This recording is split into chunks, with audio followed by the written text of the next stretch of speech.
there in OKC. Alabama won that matchup 5-3.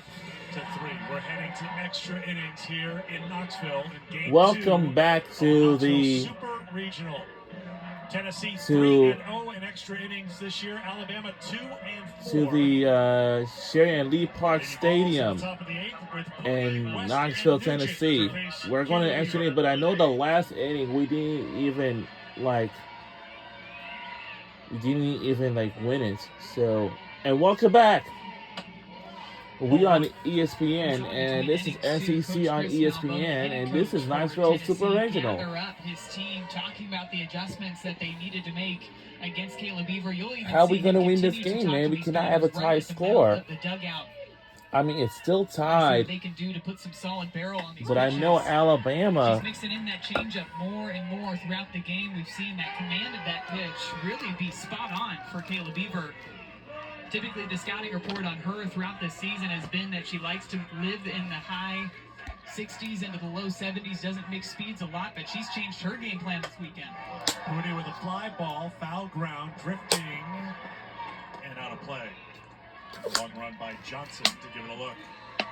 It's 5:15 p.m. Caleb Beaver before the start of this regional, how she takes a lot of pride, and it's one of the things she does well is making adjustments at bat to at bat, game to game as things progress. Typically, you'd think the more at bats that a batter has against the pitcher, the more the advantage is going to go to the batter. But Caleb Beaver feels differently.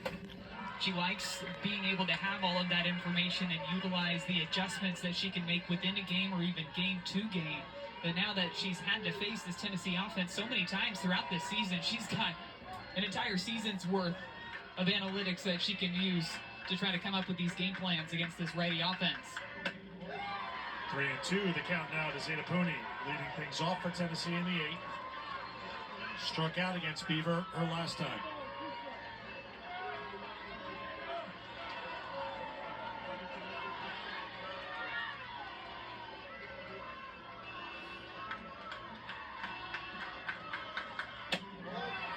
By Pooney, it's a leadoff walk here in the 8th.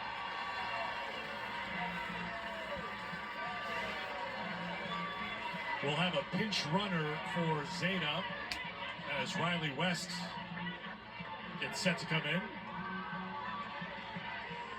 Katie Taylor will run for Pooney.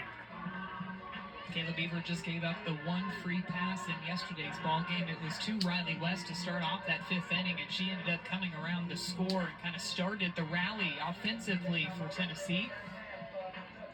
She's a pitcher that brings a ton of energy when she's out there in the circle. You can tell she's communicating with her infielders where they need to be positioned for the batter coming up next.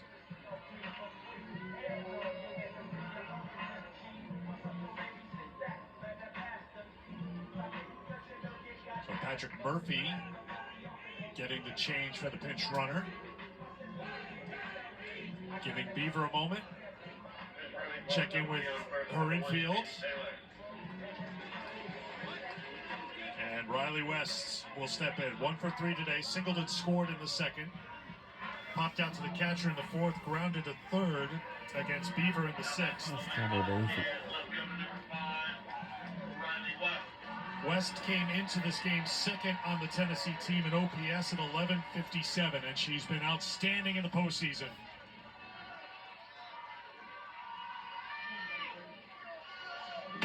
Strike one.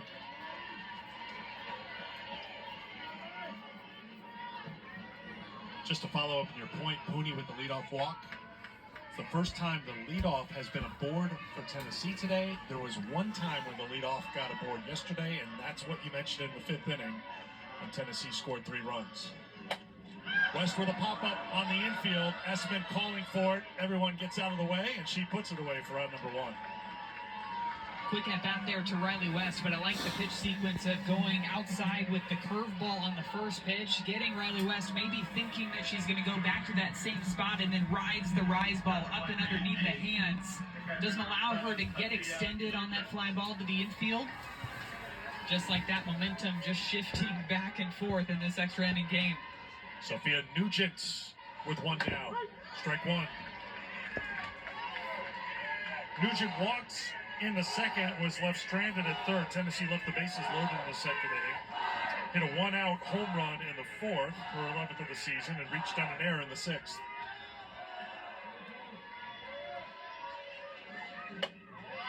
One and 1. 58 pitches in relief for Kayla Beaver, who threw 66 pitches in her start yesterday. Certainly manageable numbers.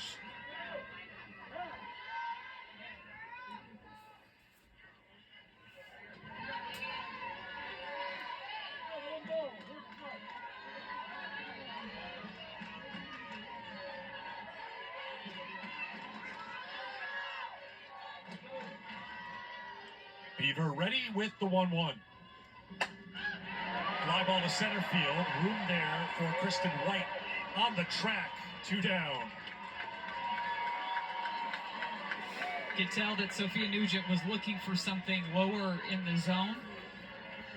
We must Looked like win maybe they went this to a screw game. ball or even a rise ball that didn't quite have the jump up on it. Just barely missed. Kristen White able to track that one down into deep center field.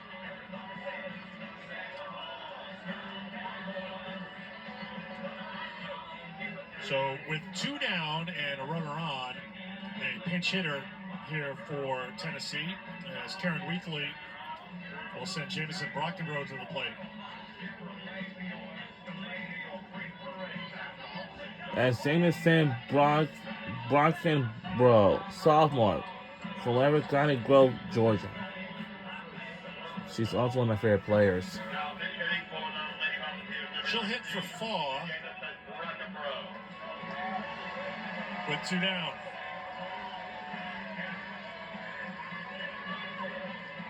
Different looks And the certainly score for is here tied. after an all right-handed lineup. We gotta win this game against Alabama.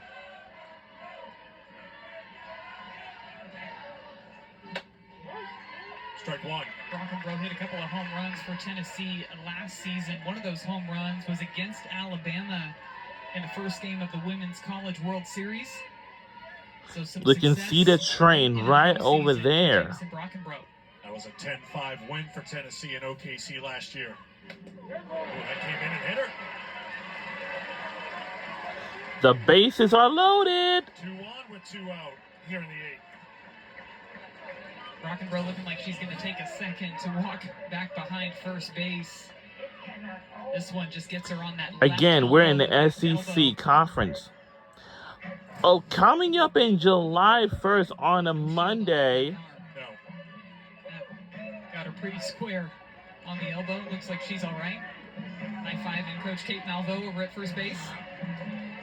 Texas and Oklahoma will join the SEC conference. Gabby Leach will step in. And yeah, this is Gabby Leach, a freshman from the Woodlands, Texas. So back-to-back lefties here for the Lady Vols against Beaver. Yeah, she's one of my favorite players. Leach Also, in 14 at-bats as a pinch hitter on the season. starting Gabby Monday, 0 for 2 in the tournament. July 1st, Texas and Oklahoma will join the SEC conference at the Southeastern Conference with the rest of the football One thing teams. that Kayla Beaver told Like us from the other earlier this years, week, we she had like prefers to face 14. left-handed batters. But now we're going to have Back lefties here. 16 Batting average teams. against We're going to have 16 left-handed teams batters at in the SEC. 195. Just slightly But who better will make it to the than college football 199 playoff? against right-handed batters. You wouldn't be able to tell the difference. It was Like, more of a field thing. And towards the generally, national righty championship. versus lefty advantage But here, oh, in her eyes, as a reminder, And I think it's because she likes to the establish national an inside championship corner play. game for She can next run the year curveball is and going to the be rise ball in on those left-handed held batters. at This is a slow roller to Hevelin at second, who makes the play, throws to first to retire the side. Heading to the bottom half of the 8th inning here in Knoxville. I thought we were supposed to win this game against Alabama. Wow.